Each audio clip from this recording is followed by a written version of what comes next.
Then the Lord sent Nathan to David, and when he arrived he said, "There were two men in a certain city, one rich and the other poor. The rich man had a great number of sheep and cattle, but the poor man had nothing except one small ewe lamb that he had bought. He raised it, and it grew up with him and his children. It shared his food and drank from his cup.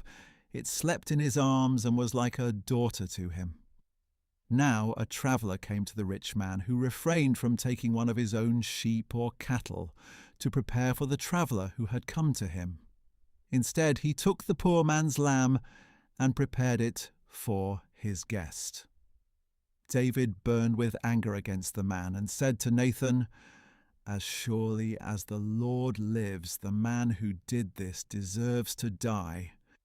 Because he has done this thing and has shown no pity, he must pay for the lamb 4 times over." Then Nathan said to David, "You are that man. This is what the Lord, the God of Israel, says. I anointed you king over Israel, and I delivered you from the hand of Saul. I gave your master's house to you and your master's wives into your arms. I gave you the house of Israel and Judah, and if that was not enough, I would have given you even more. Why then have you despised the command of the Lord by doing evil in his sight? You put Uriah the Hittite to the sword and took his wife as your own. You have slain him with the sword of the Ammonites. Now, therefore, the sword will never depart from your house, because you have despised me and have taken the wife of Uriah the Hittite to be your own. This is what the Lord says.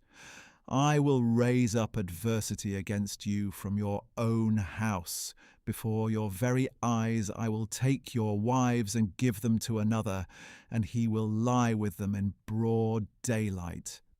You have acted in secret, but I will do this thing in broad daylight before all Israel." Then David said to Nathan, "I have sinned against the Lord." "The Lord has taken away your sin," Nathan replied. "You will not die. Nevertheless, because by this deed you have shown utter contempt for the word of the Lord, the son born to you will surely die."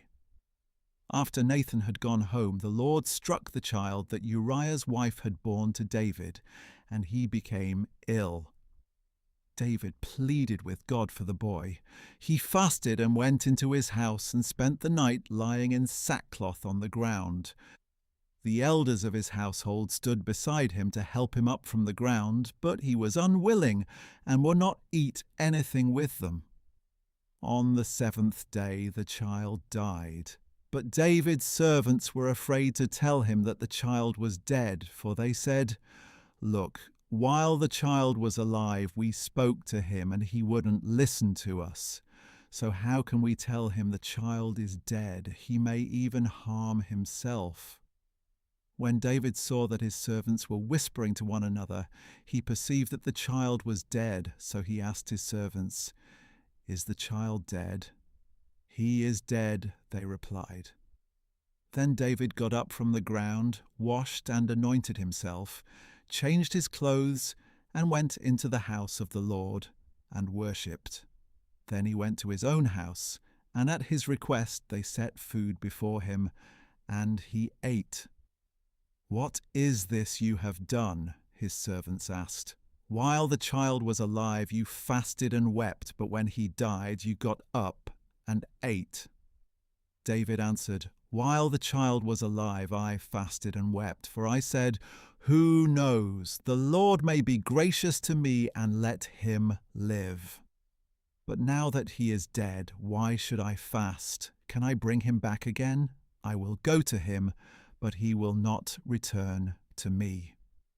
Then David comforted his wife Bathsheba, and he went to her and lay with her. So she gave birth to a son, and they named him Solomon. Now the Lord loved the child, and sent word through Nathan the prophet to name him Jedidiah, because the Lord loved him. Meanwhile, Joab fought against Rabbah of the Ammonites and captured the royal fortress. Then Joab sent messengers to David to say, I have fought against Rabbah and have captured the water supply of the city. Now, therefore, assemble the rest of the troops, lay siege to the city, and capture it. Otherwise I will capture the city, and it will be named after me. So David assembled all the troops and went to Rabbah, and he fought against it and captured it. Then he took the crown from the head of their king. It weighed a talent of gold and was set with precious stones, and it was placed on David's head. And David took a great amount of plunder from the city. David brought out the people who were there and put them to work with saws, iron picks, and axes, and he made them work at the brick kilns. He did the same to all the Ammonite cities. Then David and all his troops returned to Jerusalem.